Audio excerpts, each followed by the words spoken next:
Your health matters, and in a nation hungry for truth, a world where every story matters, there exists a beacon of trust and reliability.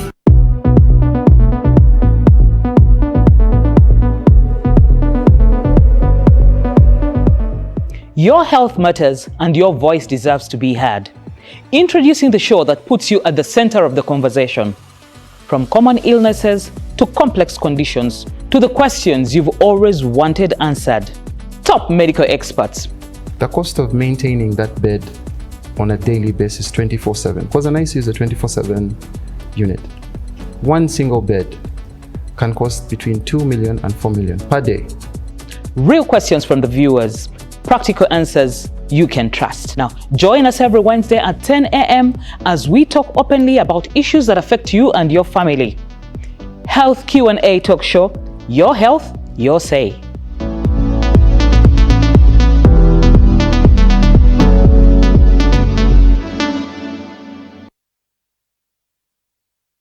A very good morning to you. Welcome to the Health Q&A talk show, your health, your say. My name is Sophia Matovu, and it's always a pleasure to come down and bring for you experts from the different fields of health to be able to address your issues. Now, today we are going to talk about or tackle about a health concern that is quietly affecting many families, and some people might not actually not know what exactly is going on. By the time we realize, it's already too late.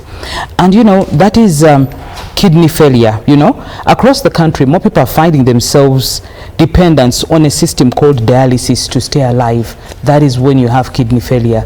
So what exactly is dialysis and why is it necessary? Is it our lifestyle? Should we say the rise in conditions like high blood pressure and diabetes are simply, you know, continuing to this? And you know, sometimes by the time we dictate that we actually do have that condition, it's way too late. I'm not the expert like I normally tell you. With me in studio is Dr. Daniel Chigundu, who is a consultant nephrologist at Chirudu National Referral Hospital, and he'll be able to explore more on the topic where we're saying, why are more people needing dialysis today? Good morning, Dr. Chigundu. Good morning, Sophie. How are you? I'm very well, thank you. I know your unit is very, very busy, so we can't take it for granted. Thank you so much for taking time to come through. Thank you for having me and for the opportunity to engage with our audience, to let them know what we do and what our hopes are to make things better. Okay. Now, since we know that dialysis is needed when somebody is experiencing kidney failure, let's start at the point. When we talk about kidney failure, what is kidney failure and what causes it? Kidneys are two organs that God gave us that are in our abdominal cavity. They are at the center of your back. So if I put my fists right there at the back, in the center of the back, that's where they are. And usually we are endowed with two kidneys that do many things, but the chief function in the way we look at it is that they do a lot of cleaning of your blood.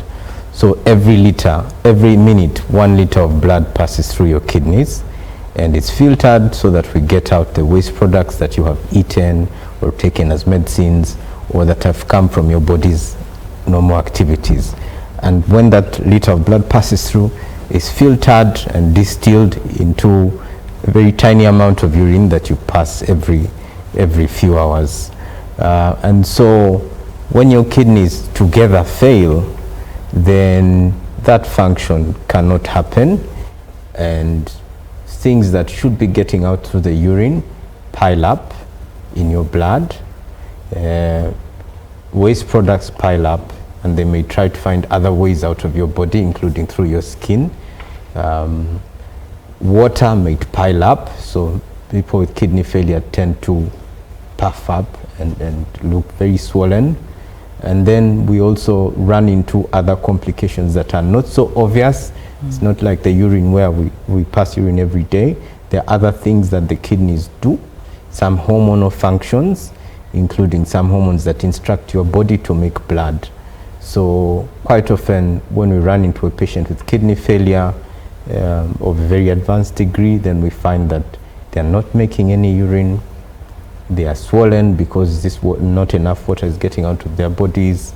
They may be itchy, They might have a foul breath, which if you're close enough, you might associate with urine, and they are running out of blood. So they require blood transfusions so often. Yeah, so that's the most advanced stage. We are working. Our hope is that, when your kidneys fail, then we are really stuck, and we run into a set of treatments called kidney replacement therapies. So we are really trying to copy what the kidney does. So if the kidney's job is to clean blood, how do we find a way to clean your blood? And how do we find a way to get water out of your body? And how do we find a way to give you the hormones that help your body to make blood? So that's the work that we end up doing. And the main kidney replacement therapy is known. The best would be if you could get a kidney transplant. That in our country is in its infancy. And the supply of kidneys is always limited because it's got to be given to you from another person. Globally, there's been a dream for a long time of finding ways to grow kidneys in animals and then transplant it into a person. Wow. That activity has been going on for decades, at least six decades. I know about 60 years ago, people got a chimpanzee kidney and put it in a person, and it worked for a short time, but our bodies know what is their own and what isn't. What is not theirs. So that was rejected. The modern version of that is the stories that you will hear from time to time in the international news of people transplanting pig organs, for example, pig hearts or pig kidneys. And those are genetically engineered animals. And the scientists try to change the tissues, tweak the tissues and engineer them so that our immunity is fooled not to recognize them. But we are not yet there. And the main challenges are still finding a way to make those tissues compatible with humans, and also the concerns about viruses and infections jumping from animal to man. So those are the two main barriers to transplantation from other species. Now I'd like you to help me make us understand what are the causes of kidney failure, because there are certain times it's attributed to high blood pressure, and also they say diabetes. Yes. So we live with our kidneys for entire lifetimes, and the fate of your kidneys may start even before you are born. So if a pregnant mother has got to attend antenatal care well and follow health advice as closely as they can, because that's when organs are formed. And when you are eventually born, you are born with a certain endowment of kidney function that's going to run through your life. And when you start off your life as a child, the first insults you may run into as a child may be things like dehydration or malaria, infectious diseases like that can give you tiny injuries that may not become immediately apparent, but may scar you and follow you through life. So as you go through life, you are losing some kidney function. May not be to a major degree in your childhood, but certainly from your fourth decade, then you now start having more accelerated kidney decline. So from the time you are 30, you may lose maybe 0.5 to 1% of kidney function every year. And that may not matter if you still have a good reserve. It may be enough to make you reach 80 or 90 or 100 without breaking a sweat.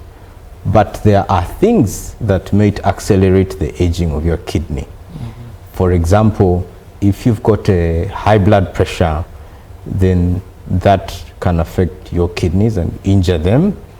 If you got diabetes, those are the biggest public health concerns we have with kidney disease. But we also know that patients with advanced HIV and also patients on certain medications to treat HIV for a long time might affect the kidneys.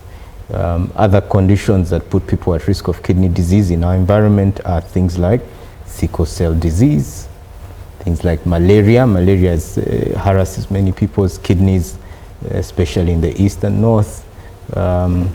When you get severe malaria, many times you will get a kidney injury. You may recover from it or not. So I've talked about the long-term picture about how you have a certain kidney mass and it's got to carry you through life. But there are also short-term situations that can happen and that could put your kidneys at risk. And the biggest one that we worry about is dehydration. So in times of acute illness, when you're severely ill as a child or as an adult, if you run into a condition that makes your body run out of water and makes your blood pressure go too low, that then deprives the kidneys of the big supply of blood that we spoke about, and the kidneys tolerate that poorly. The kidneys are kind of like fish in water, and they're usually getting a healthy blood supply, and once that supply goes too low, then certain parts of the kidney may eventually start to, certain cells will get injured and may die, and in that situation you might still need dialysis for a short time and hopefully recover. So dehydration, infectious illnesses, in addition to dropping the blood pressure and reducing the blood supply to your kidneys, they may also result in a chemical environment around the kidney that is harmful. So kidney injury is common when people have been admitted for other things. So it may be a malaria admission or pneumonia admission or admission for diarrhea or an admission for cancer.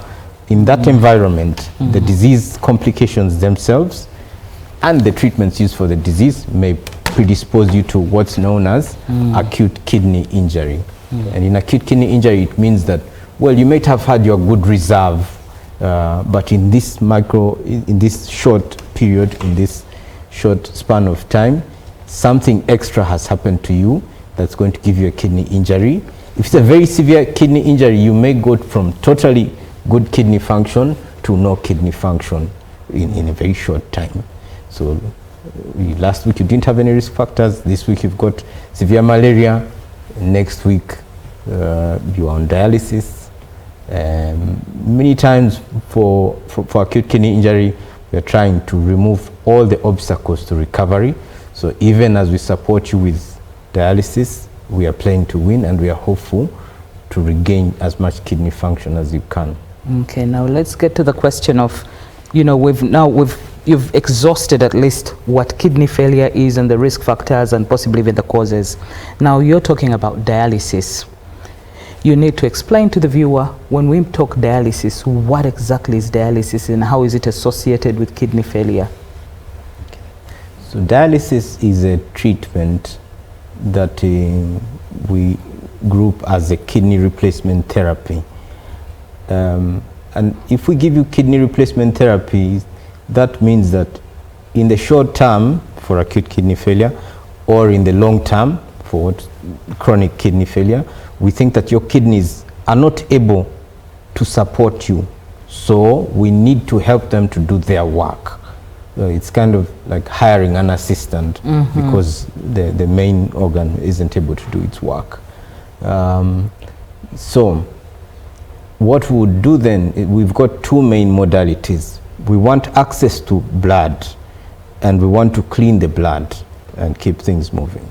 The two main ways that are done are something called peritoneal dialysis, which means that we are going to exploit the blood vessels lining your tummy, the insides of your tummy.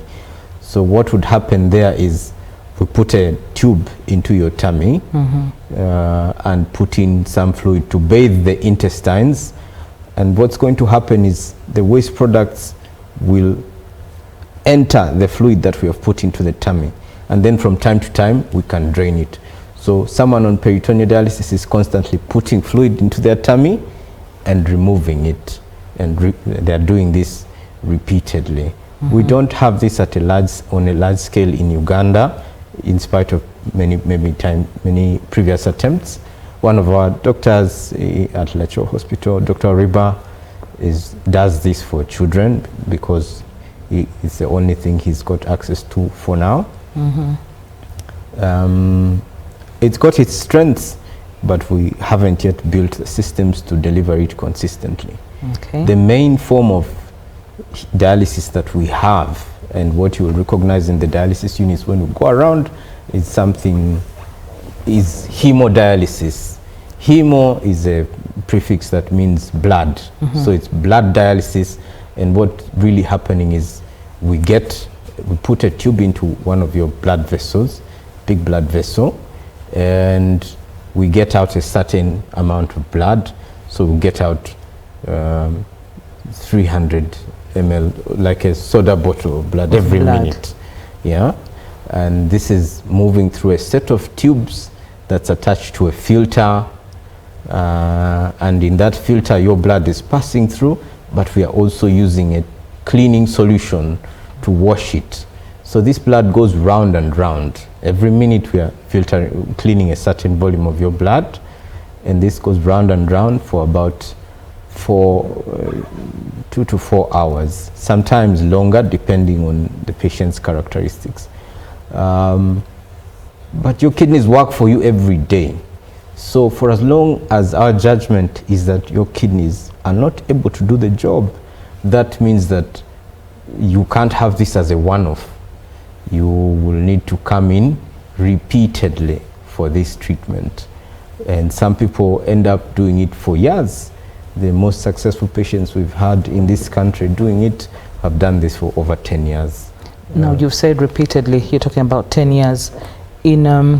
Since the kidneys are not able to function on their own, and this is the assistant, on a weekly, how often would the assistant be required? The assistant will be required 3 times. In a week? By the book, the patient required at least 3 times. Wow, why? And that's because every time, think about it like someone coming for your trash. If you can take your trash out every day and you've got a dustbin, then there's no trash accumulating in your house. But if you're paying a company to come and take the trash out, you've got to choose an interval that serves you so that your house is not full of trash, but also the trash, the garbage man is not in your house every day. So the perfect balance, we strike the perfect balance typically at 3 times a week, because every time we clean your blood, then in 2 or 3 days the wastes have piled up again. So you go into this seesaw of we clean your blood, and then the waste pile up, and then we remove them again, and that just becomes your life. Come rain or shine or COVID or Christmas or elections, you're on this schedule. So once you start that schedule, it's a lifelong schedule. There is no saying that now the blood has been purified and you can be able to move on without dialysis. When you start that schedule, then the outcome depends on what caused you to get there. Okay. So quite often, I'll give you a common example in our units. Quite often we have people who have had complications of delivery. Either they had a high blood pressure during pregnancy before they delivered, or they bled a lot at the time of childbirth, and in those circumstances the kidneys get injured and the person may not be making any urine at all. But because that's a sudden injury, many times they may recover. So what we'll do in that situation is to support you and constantly reassess whether your kidneys have regained. In those situations, and that's the best value for our money, when we support you like that and you recover and you can go back to your life, that's the best balance for us.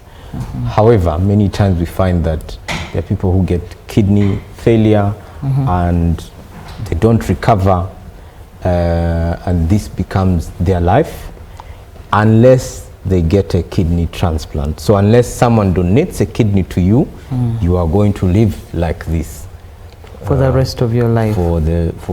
Yes. Wow. For the remainder of your... Now, when you talk about it, if already people are struggling with just the oral medications, prescribed of, by the doctors also, and they feel like it's costly.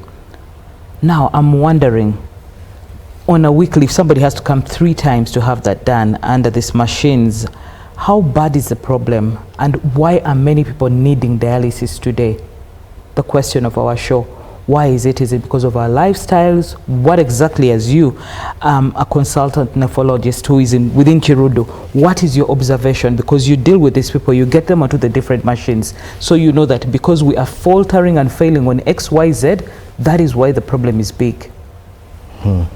So when we look at our numbers, where do the bulk of our patients, where do the bulk of patients come from? For patients with chronic kidney disease, that means they are stuck on this forever. We've got 1/3 of a patient, about 1/3 of our patients have diabetes, and diabetes is known to destroy kidneys. It does this slowly over many years. It does this quietly.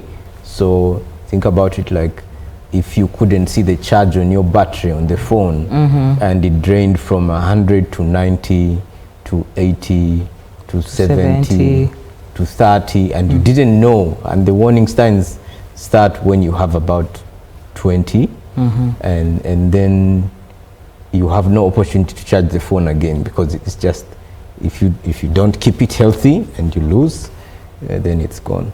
So another big condition that we know is high blood pressure affects close to 90% of our patients.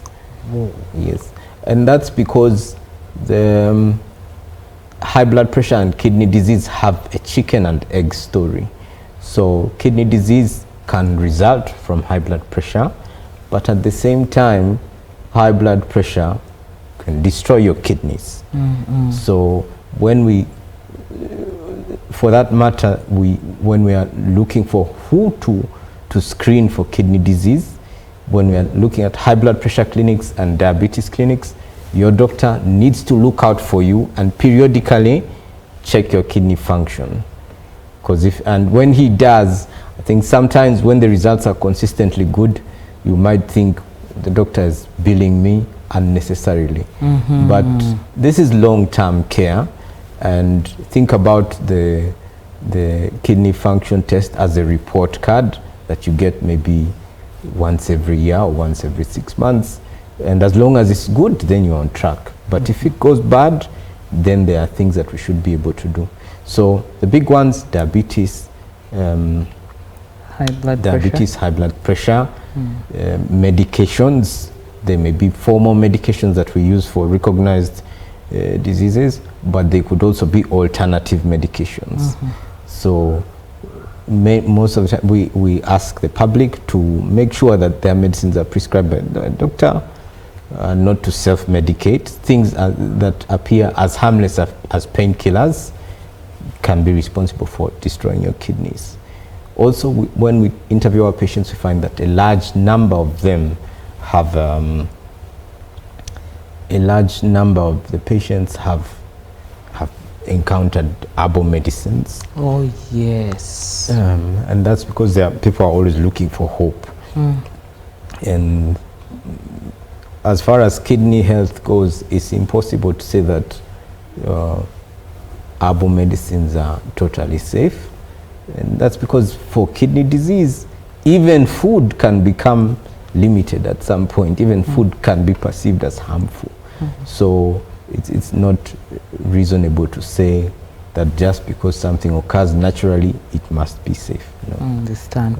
Okay, at this particular point, I would like to ask the team to be able to share with us some footage, some small clips as we talk about dialysis, for you to see what we talk about when we say the blood gets purified. Now, doctor, back to you.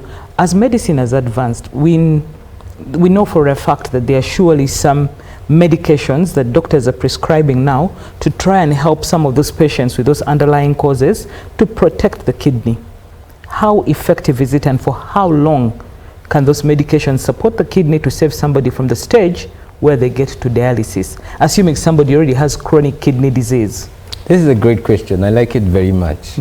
That's because the time that we are in now, we're living in a very lucky time that's different from 5 years ago or 10 or 15 years ago. So if someone got diabetes 20 years ago or 30 years ago, they'd experience the full brunt of the disease, and many times people end up with kidney failure, and it's just that they run through diabetes when the care was not as formidable as it is now. But the world has learned from these people, and we owe them gratitude, because a lot of research is conducted, and from that research we learn what works and what can keep kidney function.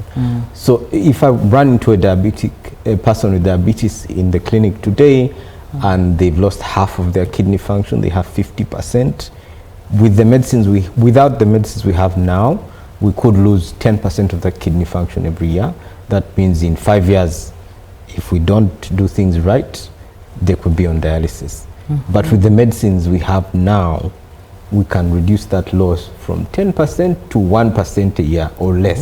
That nice. means a 50-year-old who might be looking at living up to 55 without and encountering dialysis at 55, with the right measures, we can stretch this kidney function out to make them reach 85, 80 or beyond.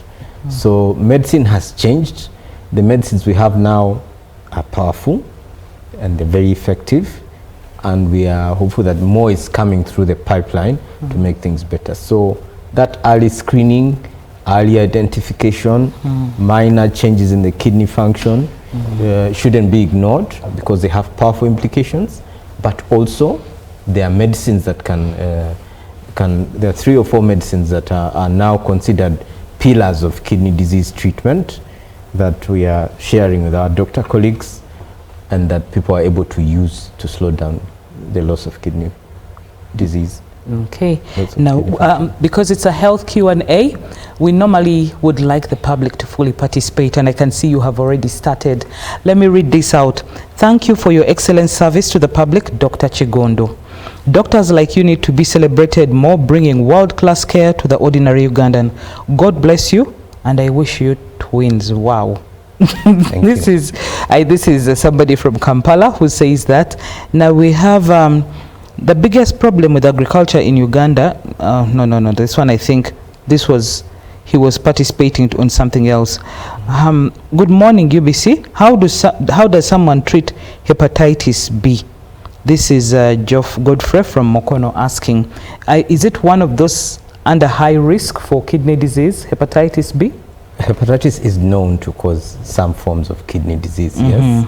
There are chronic disease care clinics. So it wouldn't be a one-off, or it's a prescription that you have in your pocket and constantly refill. You need to be supervised by a qualified doctor and a good clinic. And the doctors will make judgment on whether they should give you treatment or they should simply supervise. They could supervise you, because sometimes it will recover on its own, or sometimes it will be in a state where your body is regulating it. So not everybody needs treatment, and the treatment also need to be selected carefully to be safe for your kidneys. Okay. What if someone cannot afford that dialysis? What is the other accurate treatment for kidney failure which is acceptable in Uganda? This question is very nuanced, because it talks about alternatives and acceptability. But as we've said, the kidney replacement therapies are transplantation, which is expensive, dialysis, which is also expensive, and for many people we end up doing conservative kidney management. That means that we are not using dialysis and we are not using transplantation, because when we are treating a patient, we treat them holistically, and we've got, through shared decision making with the patient, we've got to decide what's most valuable for the patient.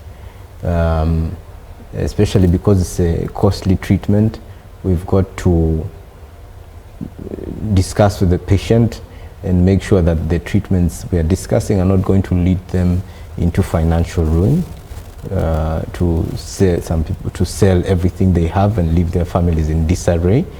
So there are delicate discussions that are individualized, but what we would do is we'd use treatments to preserve the health and quality of life of the patient as much as we can. The package may include a lot of restrictions and certain medicines to neutralize toxins, although they will still not be as good as a transplant. So many times we find that we are looking at a situation of limited life expectancy. Okay, then good morning, doctor. What brings the changes of urine more yellow, so yellow, and also still they would like to, I think she's just joined, or he has just joined the show, would like to know what causes kidney failure sometimes. So urine is the color of urine is a function of concentration, and it's also a function of what else is in your body. So on a day that you've drank a lot, you will know that most of the time your urine will be clear. On days that you've been dehydrated or very hot days, your urine will be more concentrated because your kidneys will make a judgment that they want to conserve water. So they'll pass out urine that's a bit more concentrated. The yellow, certain things may contribute to greater yellow. For example, in times of illness, if you're breaking down red blood cells, then the body will process them into certain pigments that can make the urine more yellow. Okay. Yes. Then, okay, because you talked already. Then thanks. We have 2 kidneys. Does it mean they all fail at once? I hear 1 kidney is enough for survival. This is Dennis from Gulu City. Yes, that's a great question. We are born with 2 kidneys, and when they fail, it means jointly they have failed. It is like saying you've got 2 domestic workers and one can ably take care of the compound or house, but the house is dirty. So you would blame both of them. You would blame both of them. So it means they've jointly failed. Otherwise, one alone, a person with 2 good kidneys can give away 1 and continue to live a healthy life and improve the health of the person they've given the kidney to. People who are able to do that and make that sacrifice are our heroes, and I salute them. Yeah, true. Then, hello, good morning, Dr. Chigundu. I'm a patient on dialysis for 6 years. Grateful for life on a machine. However, I feel more awareness is needed about kidney disease to the public. Many myth stories surround it. She's called Anita Towanjire. Yeah, and she's really like, wow. Anita, thank you for the consistency. I know it comes with a cost, but being on dialysis for 6 years and you appreciating, may God bless you with more years. Then my baby is not breathing well, like okay, this one is my baby. This one I think is confusing things here. She thinks since her baby is not breathing well when breastfeeding, the kind of difficulty, you know, the babies will feel like they're struggling, as if the nose is closing. No, this does not need dialysis. That I will be able to tell you. You need to get a pediatrician to be able to address and handle your baby's issues. There are certain times we are used and very comfortable with going to the pharmacy and getting off-the-counter drugs. Yeah, that's not acceptable. I would go and see a pediatrician myself. I haven't taken care of babies for over a decade now. So. Oh, that's interesting. I know, because you do specialize. Is dialysis free of charge in public hospitals or at some cost? Where there is no doctor, what should I do to prevent kidney injuries? How long can a person on dialysis survive? This is Charles from Ajumani, Northern Uganda, who is asking these 3 questions. First, help him address the first, if dialysis is free of charge in public hospitals or at some cost. So dialysis is subsidized in public hospitals. The true cost and the market price of dialysis around our town is about 300,000 in most private facilities, 300,000 to 400,000. At the public hospitals, you'll be charged a fraction of that cost, and that cost, that fraction is to support utilities, because when we talk about cleaning the blood, people may not realize, but we could use almost 10 jerry cans for a single treatment on one patient. It will not be apparent when you look at the machine running, but what's really happening is that a lot of water is gotten and a lot of water is purified, and every hour the patient's blood will be cleaned with 30 liters of blood, at least 30 liters. So the subsidy is to support things like that, but it's not, you don't bear the true cost. Okay, then he's asking, where there is no doctor, what should I do to prevent kidney injuries? That's a great question. One of the things we'll say is you need to hydrate regularly. Make sure you drink water, avoid dehydration. The second thing is you should eat healthy, because the balanced diet that we learn in primary school turns out to be a very powerful thing. You should have a healthy portion of vegetables. You should also have some carbohydrates and some protein. When I think for us here, what we really need to work on, my impression of our eating in general, is that we need to have more fruits and vegetables, and that the vegetables shouldn't simply be decorative. And that's because the pathway to the big diseases that make you enter risk for kidney disease, the big diseases are diabetes and hypertension, and many of them are directly linked to food intake and salt and water intake. The second thing I'd say is make sure you don't eat too much salt, because salt is a sister of high blood pressure. Salt and high blood pressure go together. Okay.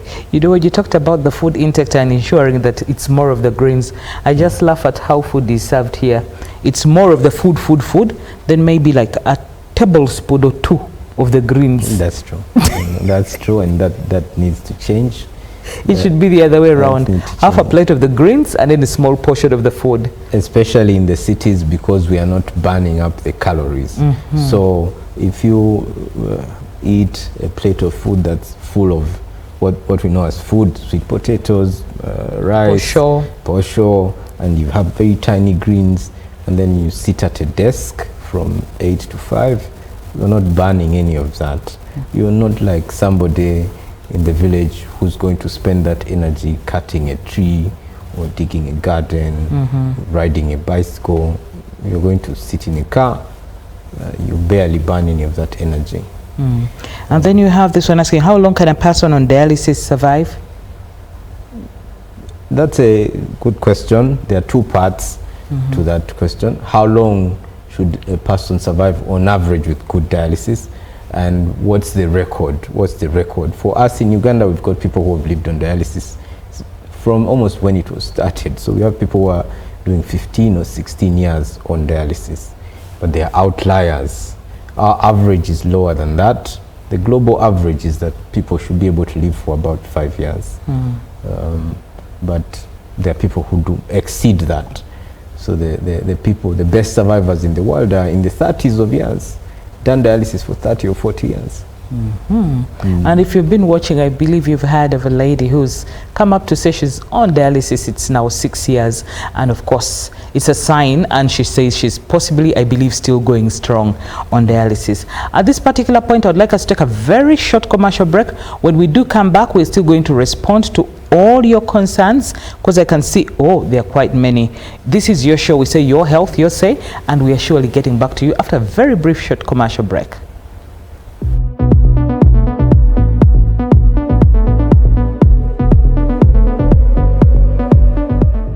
Your health matters, and your voice deserves to be heard. Introducing the show that puts you at the center of the conversation. From common illnesses to complex conditions to the questions you've always wanted answered. Top medical experts. The cost of maintaining that bed on a daily basis 24/7, because an ICU is a 24/7 unit. One single bed can cost between 2 million and 4 million per day. Real questions from the viewers, practical answers you can trust. Now, join us every Wednesday at 10 a.m. as we talk openly about issues that affect you and your family. Health Q&A talk show, your health, your say.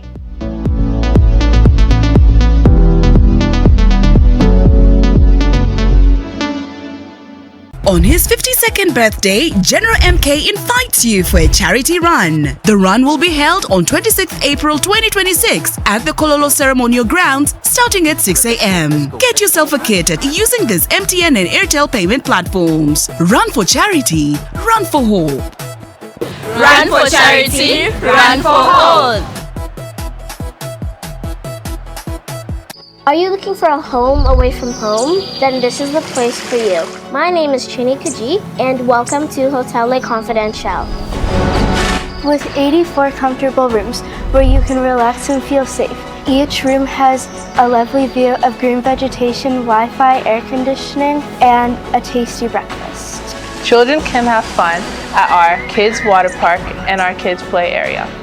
You can also enjoy our world-class health club, spa, sauna, gym, boutique, and sky blue swimming pool. Thank you for choosing Hotel Le Confidential, where every stay is unforgettable. Come and stay in comfort, right at home, today, tomorrow, and always. Exercise can't be sustained. Eating can't be stopped. It's even harder to lose weight? Come and give it a try. Ginshikang L-carnitine chromium capsules, plant extract, scientific ratio, take 3 capsules each time. The active ingredient accelerates fat burning,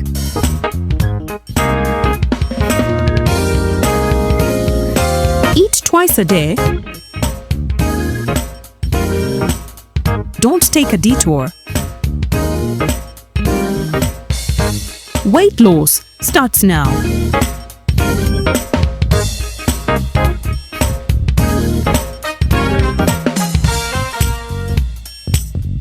Ginshikang L-carnitine with chromium capsules helps you stay in shape. Please follow medical advice when taking this product. For more information, visit our website www.hgo.com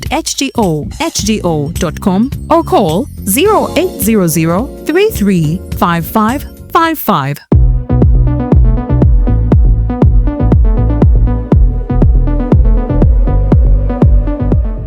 Your health matters and your voice deserves to be heard. Introducing the show that puts you at the center of the conversation. From common illnesses to complex conditions to the questions you've always wanted answered. Top medical experts. The cost of maintaining that bed on a daily basis 24/7, because an ICU is a 24/7 unit.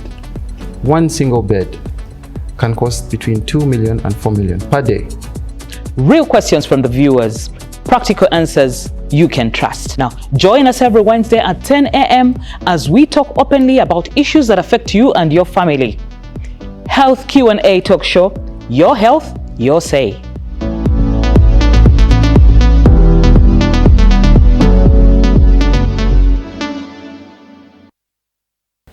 Welcome back from that short commercial break. It's still the Health Q&A talk show, and we say your health, your say. Thank you so much for those who are participating in, and we're surely going to continue with the conversation because the expert is with us here in studio, and that is Dr. Daniel Chigondo.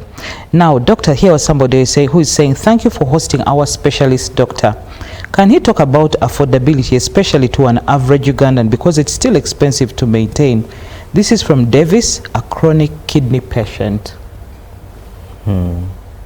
Thank you, Dennis. Davis. Thank you, Davis, for the question and for the concern. Well, I think about myself as wearing 2 hats. On some days, I'm doing advocacy with my colleagues in the Uganda Kidney Foundation, Dr. Gavu, Dr. Kalisubla, and others. And that's because, well, we also think of ourselves in the same way that Davis is thinking about it. this disease is expensive, and to be asked to, at the current rates, to be required to do dialysis in a private facility is to be asked to spend 1 million shillings a week. And we know that the rate that we spend at in the public is maybe 1 million shillings per month. So it's about 20% of what you'd pay in the private facilities. And that's a start.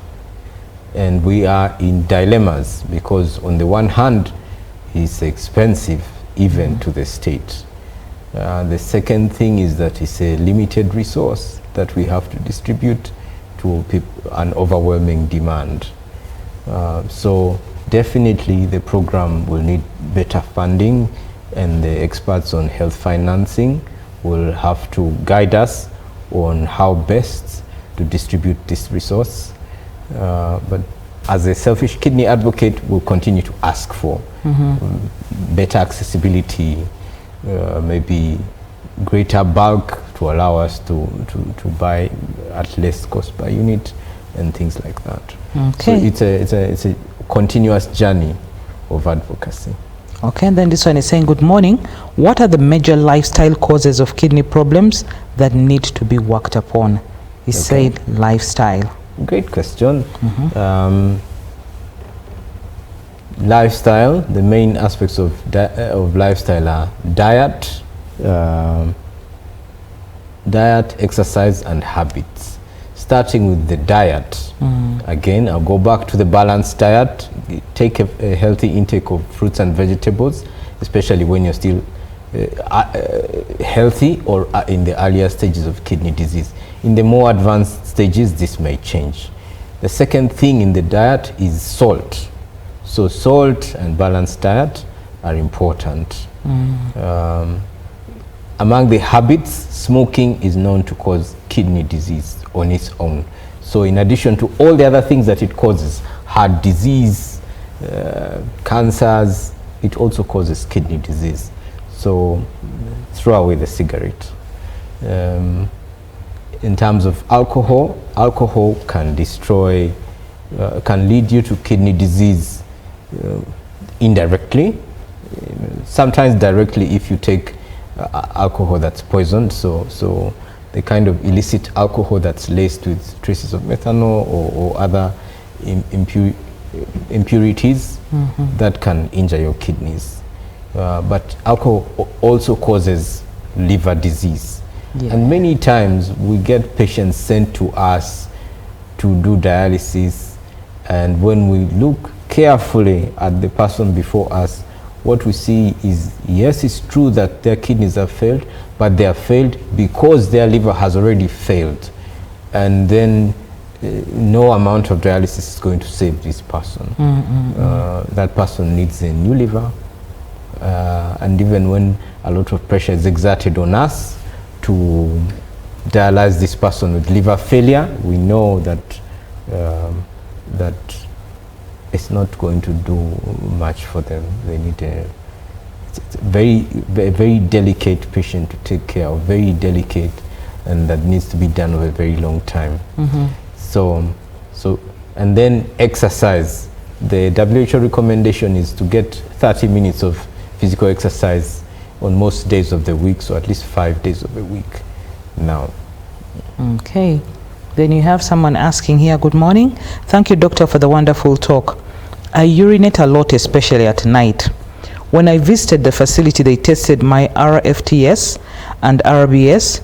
Urinalysis, they didn't find anything concerning.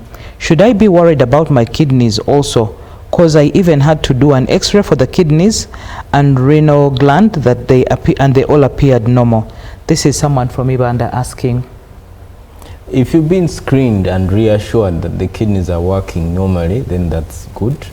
Urinating a lot can mean many different things. For older men, many times they may signify the beginning of problems with the prostate. And well, that can lead to kidney failure, because I didn't talk about this earlier, but when we think about the causes of kidney disease, there are causes that deprive your kidneys of blood, as you said. There are problem causes that block the outflow of urine from the kidney, and when that's blocked, then there's a lot of back pressure on the kidney that destroys, and that's the kind of consequence we see among older men with prostate disease. And then there are problems that directly attack the kidneys. So in this case, in this instance, especially if it's an older gentleman, I'd want to make sure he's checked out his prostate carefully. Okay. Then can kidney regenerate after some damage? So that question, some forms of kidney disease can recover after severe injuries. But the kidney is not as forgiving as, say, the liver. The liver regenerates in the sense that when people get liver transplants, they get a fraction of a liver and it grows out into a big organ. But for a kidney, it's all or nothing. Then, hi, what early warning signs should people not ignore?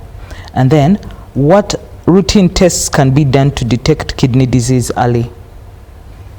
Two great questions. I'll start with the first one. The first one is, the first thing you should the signs to look out for. I wanted to start with the second one. Okay, start with the second one, yeah. The second one, what tests?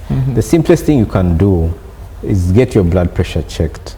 Because if your blood pressure is checked, then in addition, we need to know how your kidneys are doing and kind of follow them up periodically to make sure. So check your blood pressure, check your blood sugar, because those two are entries.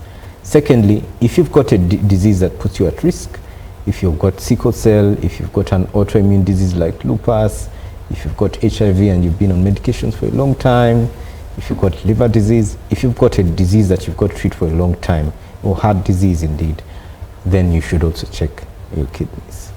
But the simplest ones are the blood sugar, the blood pressure.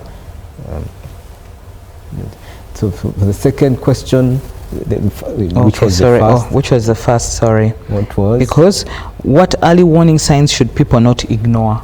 The early warning signs. Most of the time, kidney disease presents late, so we don't want to put our trust in signs. But what people would most talk about is swelling of the face or feet. If you notice swelling of the face or feet, make sure you're evaluated, and we'll make sure that it's not pointing to kidney disease. Okay. Then there is need for more sensitization across the country about kidney health. I thank the Uganda Kidney Foundation, which held a health camp last month in Hoima, and the turn-up was huge. Government should also invest more in health, especially at regional hospitals. This is PK. I don't know if you know him. Then Dr. Thank you, PK. Okay. Hi, Dr. Chigundu. Do kidney challenges reflect red colors in eyes as well? This is Evans from Seta. Okay, if you have red eyes, is it also something to throw in that direction? No, I would send you to eye doctor, because red eyes can mean many things, and I wouldn't claim them immediately. Okay, then this is a lady, and she's asking, she's watching, and she's what is the criteria if somebody wants to donate a kidney, and is it possible? So kidney donation in our country is altruistic, number one.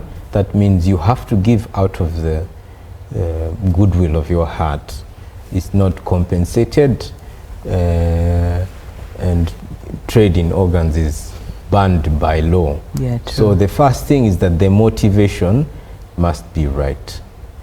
The second thing is that your health must be perfect. So before it is decided that you can give away your kidneys, you will be evaluated for current and future risk of kidney disease. So you'll be checked thoroughly more than once for your current kidney function, and your doctor will examine you through the lenses of whether there are perceived risks to you now and in the future from donating your kidneys and from undertaking surgery. As we know, surgery is not trivial. It always carries risks. They may be low, but they're always there. Good morning, I am Constantine Katongole from Chisasi. I really love the way the doctor is explaining issues on kidney. He's asking about survival for, can one survive for more than 30 years?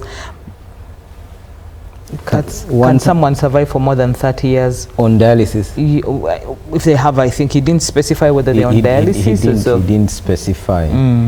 Yes, so as I said, the global record for survival with kidney failure is well above 30 years. So those are exceptions. They're not the rule, but yes, it's possible. Okay. Then this is Matthew. Thank you for the show. A doctor recently recommended a kidney test after one of my fingers couldn't flex well. How close is this? When the finger fails to flex?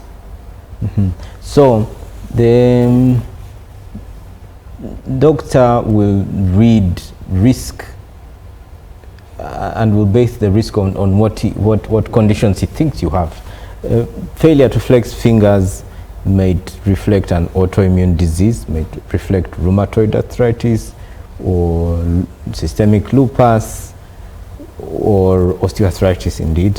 There are joint diseases that are associated with kidney disease, and the doctor, with that lens, the doctor may be right. Okay. But also, it shouldn't be a big task to do a kidney function test. It should become easier and easier and as friendly as, I think the public opinion on things like an HIV test has gotten lighter because people are doing them all the time. And with greater public awareness, the kidney function test should also be like that, so that when asked, you know the health of your kidneys. I know because the last time I checked was about 9 months ago, but many times we are walking around and we know nothing about the health of our kidneys. Okay. Then hello, thank you Dr. Chigundu for the talk. More awareness is needed for the public. This is Amvida, once your patient at Chirudu. I've been on dialysis for 16 years. Wow, I salute you, doctor. Thank you for coming up. Thank you, Vida, for that's nice. Then good morning. At what stage does a patient require a transplant, and how long will that patient last in case a transplant is done? This is Andrew asking. That's a good question. So when we judge that your kidneys have failed and it's not reversible, and we think that you've got 20% or less of kidney function, then that's a good time to talk about transplant and to prepare for it. And the average survival of a transplant should be about 10 to 12 years,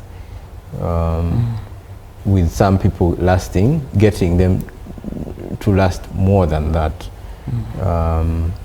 And the specific survival of your kidney will depend on many things, including who gave you the kidney, how it was done, and whether you've been able to adhere to the medications and you've had good post-transplant care.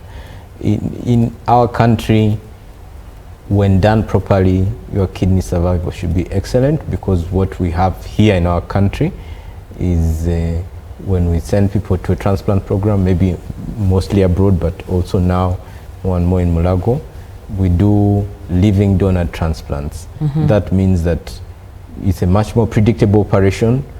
You are in charge of the time, you're in charge of who's going to give you the kidney, and circumstances can be optimized to make that kidney work for you for a long time. In the places like the USA, where the public health systems are so advanced that they're able to get organs that would otherwise be wasted or buried and give them to other people, then the quality of organs that is given may not be as great as what you get from a living donor, and their numbers may be not as good as they would have even in that environment from a living donor. Okay, then what are the chances of survival to a donor? One in good health and they have given off one of their kidneys, because I would assume since the body is accustomed to operating with both, now it is less one. What doesn't have an effect on them as well as a donor later in the near future? Yeah, so that's a great question. Donors are selected as super fit people. So when you compare a donor to the average person. A donor is selected because they're in good health and they're expected to live, and they are even observed to live as long or outlive the average person. However, it's true that they are giving out half of their kidney mass, and so if we compare this donor to himself with 2 kidneys, if I compare myself with 1 kidney versus myself with 2 kidneys, definitely, even if I outlast the average person, I'll probably live slightly better with 2 kidneys. But by the selection alone, you're selected to be super fit. So if your health is average, kidney health is average or questionable, you are not going to be you do not qualify for the super fit club. Okay. And you can't give away a kidney. Okay, hello, I'm Galvin from Hoima City. It's a life-saving treatment for people. He says, is dialysis a life-saving treatment for people with end-stage kidney disease or acute kidney injury? Dialysis can support both. So for people with acute kidney injury, acute renal failure, we are using dialysis to support them, and we hope that this will be short term, and that as soon as they recover kidney function, we'll stop the dialysis and let them be free again, and simply follow them to optimize their kidney health in other ways. Some people may unfortunately not recover even after acute renal failure, and they may go on to join the chronic kidney disease or end-stage renal disease. Okay. Good morning, doctor. My name is Jimmy James from Arkwright Estates, Entebbe. I would like to know which routine checkups I should undergo to maintain healthy kidneys and prevent kidney disease such as chronic kidney disease and hypertension. Could you please advise me on the recommended tests, for example, blood or urine tests, and how often I should go for these checkups if I am generally healthy? Okay, if you are generally healthy and you are, let's say you are in your fourth decade, that means you've entered your 40s, and if you have no risk factors at all, you don't have a high blood pressure, you don't have diabetes, you have healthy weight, you are not on routine medications, it may suffice for you to check once every 5 years or so. Okay. But if you have risk factors, if you have diabetes or if you have a high blood pressure, then the doctor will ask for a blood sample and a urine sample. In the blood sample, they'll measure waste products that should be getting out through the kidneys. And in the urine sample, they may check for abnormalities in the urine, especially protein. And we know that even tiny amounts of protein have implications for health. And if the doctor found that you've got abnormalities on any of these, they'll choose medications that are able to preserve your kidney health for as long as possible. Okay. Then, doctor, I am passing oily and 40 urine. I don't know what they meant by that. Is it a sign of kidney infection, and what treatment should I get? If your urine is oily and frothy, there's a disease attacking your kidney directly, and this, unfortunately, this is a group of diseases. So we would want to specify which one, and would ask for a kidney biopsy, which means we'll take a tiny tissue from your kidney and have it checked through 3 different microscopes in 15 different ways for us to decide what exactly is going on in this kidney and to plan treatment for you. So you need expert advice. Okay. Big up. He's my good doctor at Chirodo. I am a kidney failure patient. Tell him I am a same way. Well, thank you. Thank you for the feedback, Asimu. Okay. Then good morning. This is Evelyn from Hoima. I would like to know the signs. Now this one just, I think what she was asking might not. And then, okay, we get to Kasese. Good morning, doctor. Thank you. You've talked of a good diet and salt as important. Sometimes they tell us to minimize the salt intake. How do we balance that? Because certain times some are told adding raw salt, others are told putting excess salt, others are told if you use, there are these salts which are pre-cooked like the aromats, and they're like, that is safer. So maybe I think you need to guide in terms of salt. So in general, the more salt you have in your diet, the worse it is for you. We don't have exact measures because we don't live in a society where all our foods are labeled, but typically we would want an individual to consume less than 6 grams of table salt in a day. Now, this salt will come to you in many forms. There's the salt that you put directly in the food when you are cooking. There's salt that you could add after. There's salt that will come in foods that are pre-cooked, like sausages, or you could buy insenene on the street with salt in them. So regardless of where the salt is coming from, if you have too much salt in your diet, it's not good for you. So you will have to find something that works for you, but in general, the more salt for you, the worse for you. Okay. Now this is still Anita. She had asked a question earlier, but she's requesting you to talk about stem cell therapy. They see it on the internet as a solution to kidney disease. Well, stem cell therapy is premature. Stem cells are from the idea that, at some point in our lives, maybe when we are babies, or before we are born, we are just a mass of a few cells that then can turn into anything. You can become anything. And that idea is, we hope that in the future it will be exploited so that you can regenerate organs. But that is the future. And any claims on the internet that this works are really just attempts to take people's money, because it's not yet ready. And what I have seen out there, what I've encountered out there, sometimes they will say plant-based stem cells, but at this point they don't have any implications for health. They're a great dream, same as organs from animals, same as implantable artificial kidneys or miniature dialysis machines that you can put. They are great ideas, brilliant ideas, but they are not yet ready. Nobody has them in a form that's meaningful for patients now. Okay, and do we have enough screening programs for early detection here in Uganda? We don't have many deliberate programs, and we are raising awareness, and we want this to be in the mind of every health worker wherever they are, to be able to recognize the risk factors and to have access to screening tests. We hope that one day we will have accurate tests that are as simple as measuring blood glucose with the tiny glucometers which can reach any corner of this country, but we are not yet there. Most of the time, the equipment will be in a health center, a fairly big health center near you, a district hospital, regional, definitely regional, maybe some district hospitals. Okay. Apart from Chirudu, which is like, one of the national referrals and a public hospital, where, there is a specific center, and I think it's one of the biggest centers now. Which other centers do we have across the country where dialysis can be done at an affordable price? We're talking about public and not private.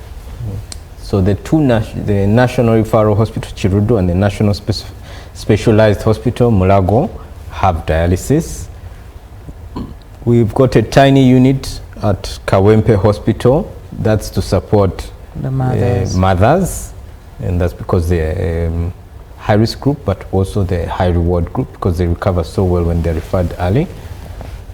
So those are the three hospitals at national level. At regional level, we've got one hospital in the east, which is Mbale Regional Referral Hospital. It's got 5 dialysis machines. We've got one hospital in the north, which is Lira Regional Referral Hospital. We've got one hospital in Hoima Regional Referral Hospital, and finally Mbarara Hospital. These have been partnering with us at Chirudu for the last 3 years. I thank my superiors in Chirudu Hospital and at the Ministry of Health for giving us the opportunity to test this service, and it's run smoothly over the last 3 years. and we hope that they will give us the mandate to extend this care to the rest of the country. Okay. Good morning, Doctor. We salute you. Thank you for the program. Doctor, I would like to know if someone is on medication for both high blood pressure and diabetes. Am I a candidate for kidney problems? This is Edith. If I come to Chirudu, will I be able to get help or to get you? So, if you are a patient with high blood pressure and diabetes, yes, you are at risk for kidney disease, and you should be screening for kidney disease will be integrated in your care, in your diabetes care or high blood pressure care. And so if you've got a good diabetes program like we have at Chirudu, a good high blood pressure program, then it will be possible to integrate the care in there.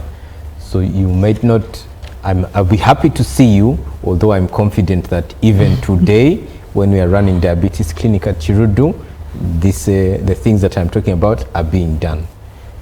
Okay. What is the biggest mistake that people are doing in protecting their kidneys? Because by the way, we did talk about the aspect of herbal, but you did not go in depth on it.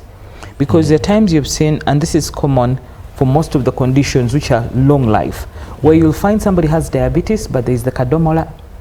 Somebody has high blood pressure, but there's the cardomola, and certain times they take it along with the prescribed medications from their doctor. Yeah. So that's a common mistake, big mistake.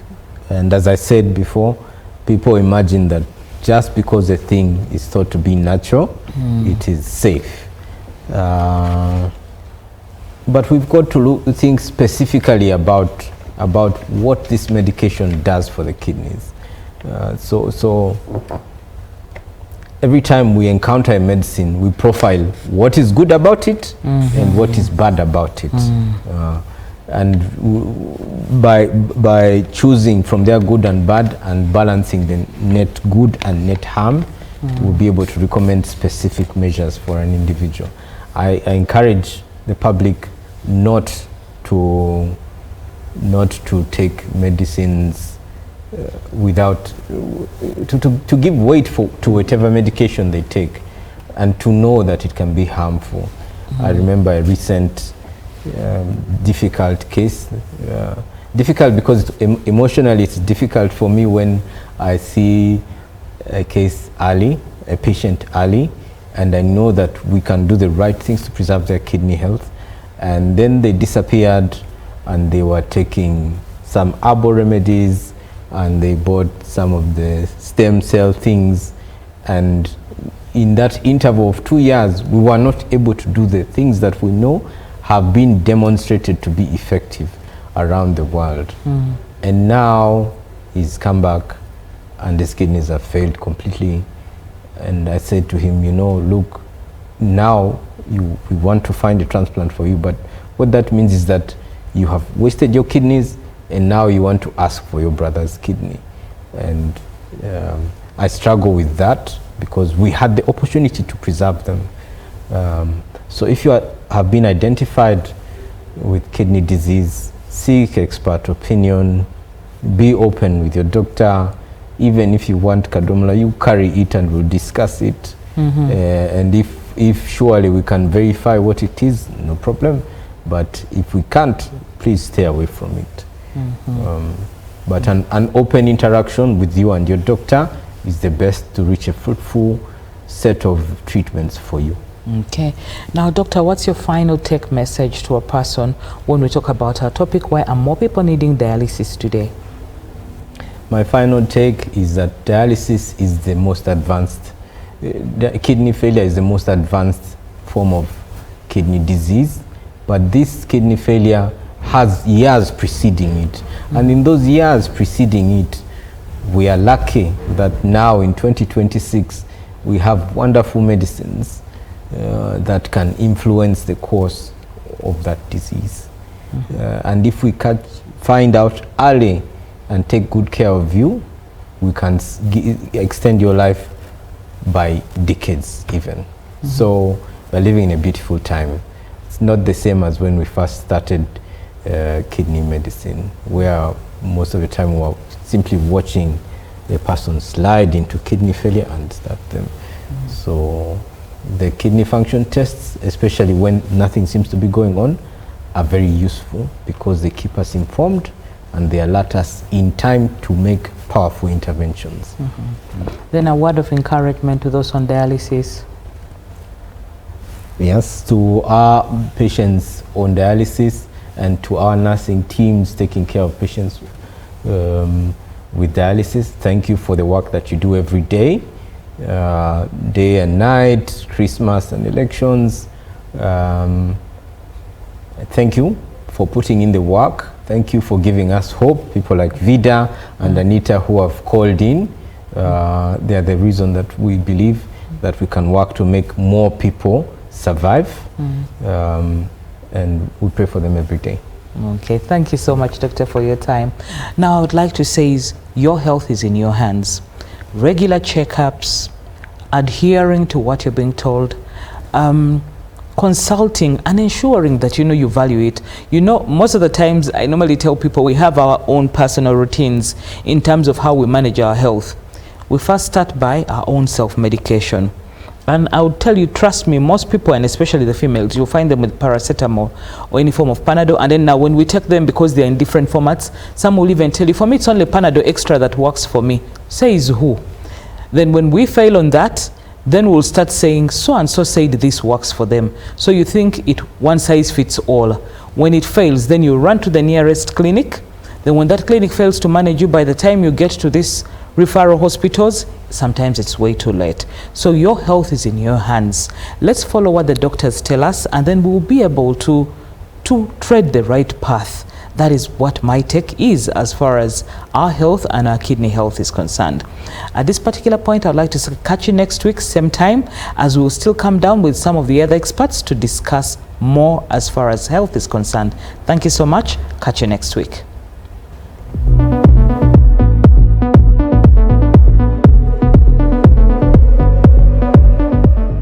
Your health matters and your voice deserves to be heard.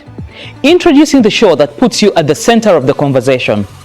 From common illnesses to complex conditions to the questions you've always wanted answered. Top medical experts.